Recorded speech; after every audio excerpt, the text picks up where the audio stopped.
Good morning. I'd like to thank the CMSC organizers for giving me time to speak today.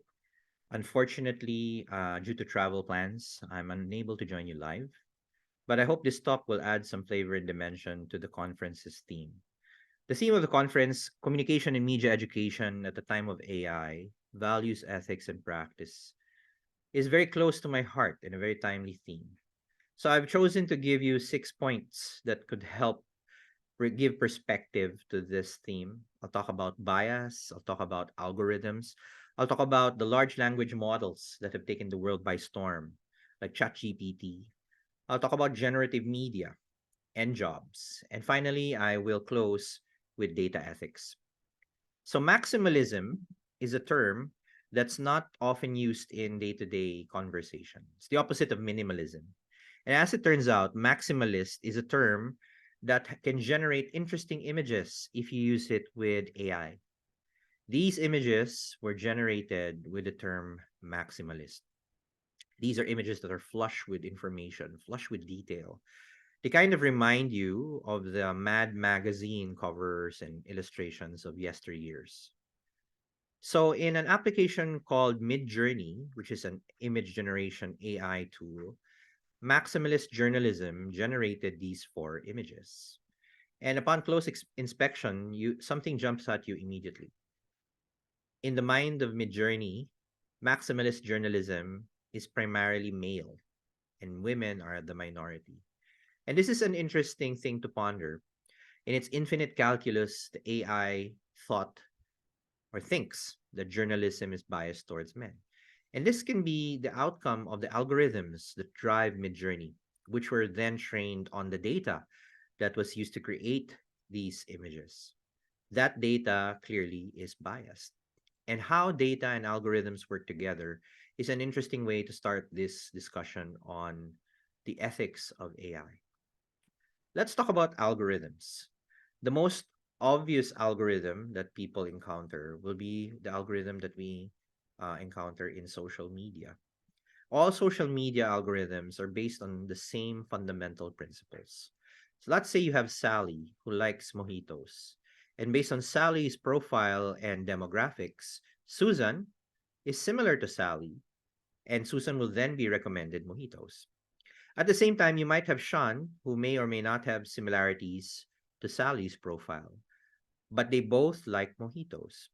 So, on the basis of that similar behavior, Sally also likes Havaianas, and then that will be recommended to Sean. So, these two types of profiling, one is user and one is item based. One looks at your demographics and profile, and the other looks at your behavior, is the fundamental principle behind all social media platforms today.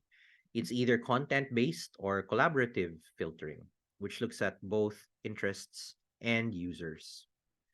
So this is the secret sauce that powers news feeds on Facebook, search results on Google, recommended music on Spotify, recommended videos on YouTube and TikTok. And the idea here is by serving content via recommendations, you increase the engagement and eyeballs on a particular content, which has massive applications in marketing. Let's remember that Facebook and similar platforms are actually advertising machines that are meant to maximize engagement so that when advertisers and brands want to target you based on your interests, you are sure to be found based on the data that you've provided the platforms. Now, a study looked at recommendation engines and how this affects the order and the priority of information delivered to users. And what they found was startling. Given enough time, recommendation engines make content less diverse and homogeneous. And the idea here is because you're being targeted to engage you, the content you receive will be based on past behavior and similar profiles to also engage with such content. And this is the reason why we live with what we call echo chambers today. Because of algorithms, social media feeds have become homogeneous. You're receiving a curated feed to increase your engagement. And as a result, what you will see given enough time will be what you like to see and what you will like to hear on social media. Now, while this might be an elegant marketing tool, it has some unintended consequences. One is the propensity for users to share fake news and information. And in addition to that, emotionally charged information. These platforms were designed to increase engagement. But what these platform creators probably never realized is the most engaging in content is fake news and hate speech. And at the moment, this is going to be very hard to correct for. Let's now jump into current events. Everyone is using ChatGPT, Google Bard, and similar applications. And in the recent months, we've heard skeptics and statisticians start to call these platforms stochastic parrots or probabilistic machines that repeat past patterns. Or at the end of the day, a glorified autocomplete engine. And truth be told, when these models were being designed, that was actually the goal to better predict the next word after a series of words. However, if we get stuck on this stochastic parrot terminology, I think we might be missing a big opportunity ahead of us. Here's a conversation I had with ChatGPT recently. I said, here is a process: get cup, add milk, add sugar, add coffee, add ice, drink coffee. What's missing in this process? And immediately it told me, you forgot to boil the water. You forgot to brew the coffee. You forgot to stir the cup, strain the cup. You forgot to add flavor if you want to add flavor. So, what you really want is to get a cup, boil water, add coffee, brew coffee, add sugar, add milk, stir well, strain the coffee, add ice, add flavor if you like, and drink the coffee. So, let's reflect for the moment. What would it have taken to create a logic or create a machine that's capable of doing this?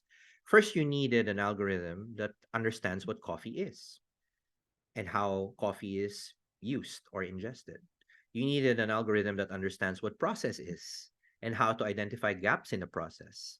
And finally, you needed an algorithm that can fill in the blanks with that process, with perhaps other knowledge relevant to that process. And if you think about it, that's a very, very complex thing to do.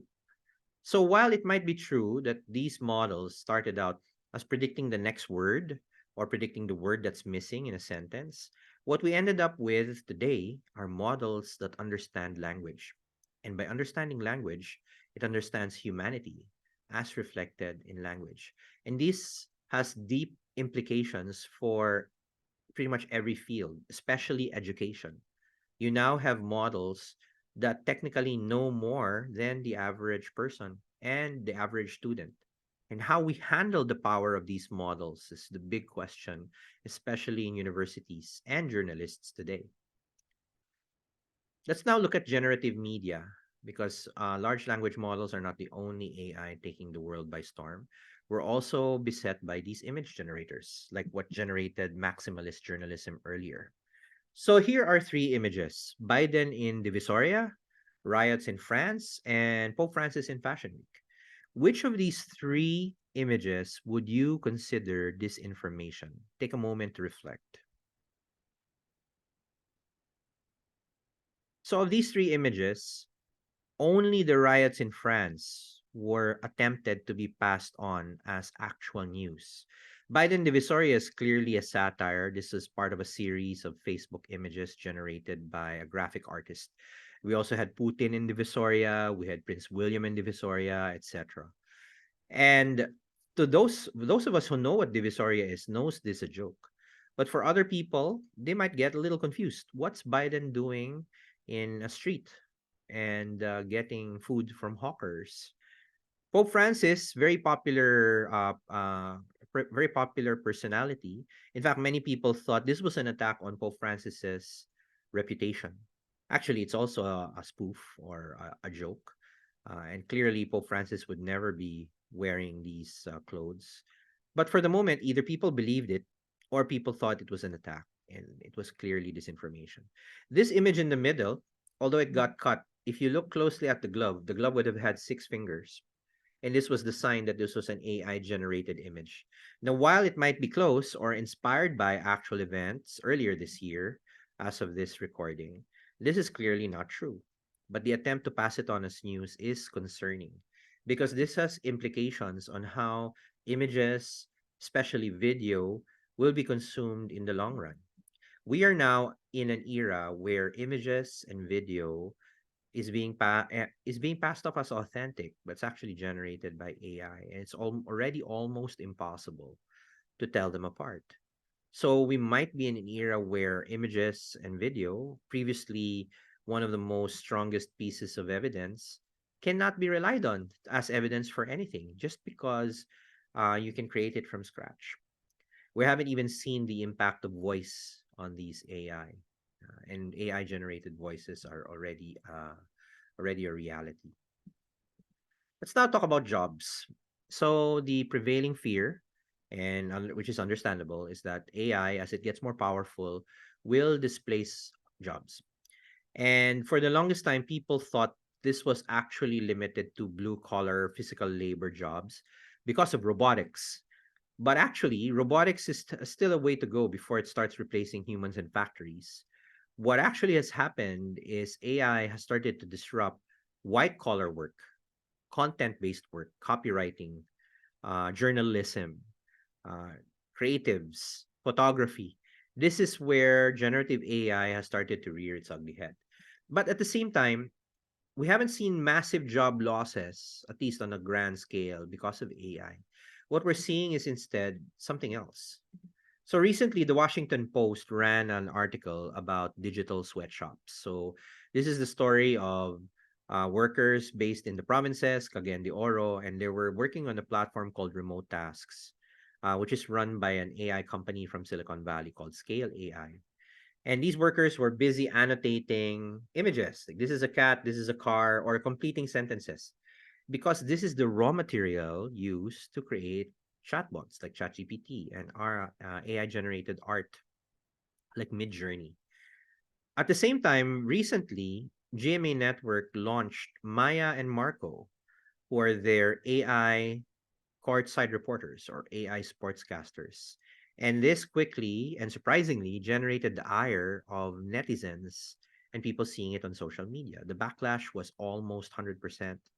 People were accusing GMA for threatening the job security of news reporters and sportscasters. Now, what most people didn't actually know, and I know this for a fact, is that at the same time as Maya and Marco were launched, they had recently hired quite a number of courtside reporters and sportscasters. And the intention was, for the most part, the courtside reporting and sportscasting will be done by humans, and Maya and Marco will do the summaries after the fact. So this is not a case of AI replacing jobs. This is a case of AI augmenting jobs. But they never talked about the sportscasters, the humans. All GMA made a hype about was their AI-driven sportscasters. So could it have just been a PR fail? But then you take these two stories together, what we're seeing is the difference between fear and reality. Everyone is fearing jobs, being lost. But what people are not seeing is that jobs are actually being created.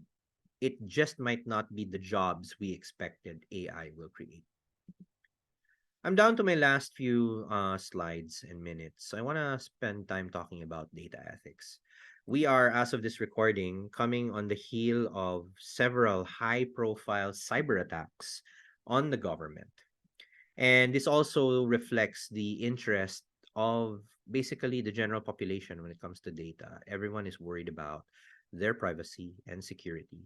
And this remains the top of the agenda every time people talk about ethics. But if you reflect deeper, there are more issues that appear after the privacy and security discussions are long gone. Issues of ownership, disinformation, as we further discussed earlier, discrimination because of AI, because of data, and algorithmic liabilities and justice. At the same time, more fundamental issues like data quality and data poverty, which is the general lack of data, which hinders research and policies related to, for example, special category groups like gender, because there's not enough gendered information. And sometimes it's avoided to preserve anonymity of gender. So, in a nutshell, data can be harmful if you don't manage it properly, and data can be hard to use. And this is an irony at a time when pretty much our entire lives, day to day, is dependent on data.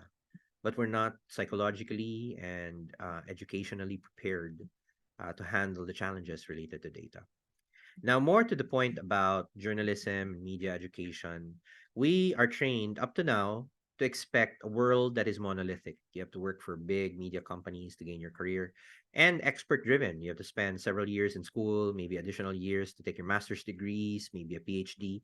And the more expert you become, the better you are generally in your career.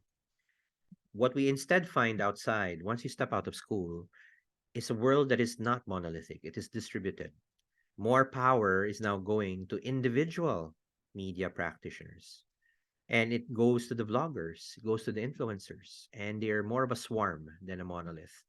And while expertise can still be valuable, what we're seeing is more and more of the day to day environment that people live in, especially in social media, is not driven by expertise, it's driven by algorithms, it's driven by automation. So we live in a world where rules set by someone else govern our participation and our advancement. And I think this is high time for us to bring it back to fundamentals like ethics. For me, ethics is an intersection of at least three things. It's risk management, the ability to assess harms versus benefits of anything, your actions, your applications, your decisions, all have a risk attached to them and a potential reward. It also involves compliance. Whether we agree with laws or not, they are the laws. And at the same time, it's also part of standards, job descriptions, codes of conduct, and policies that we set for ourselves. We need to follow these rules. And finally, and probably the least intuitive, it certainly involves values. What kind of person do you want to become?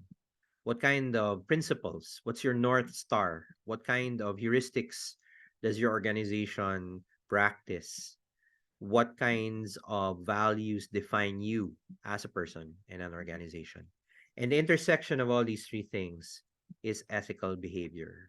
And I can tell you it's hard to find that intersection.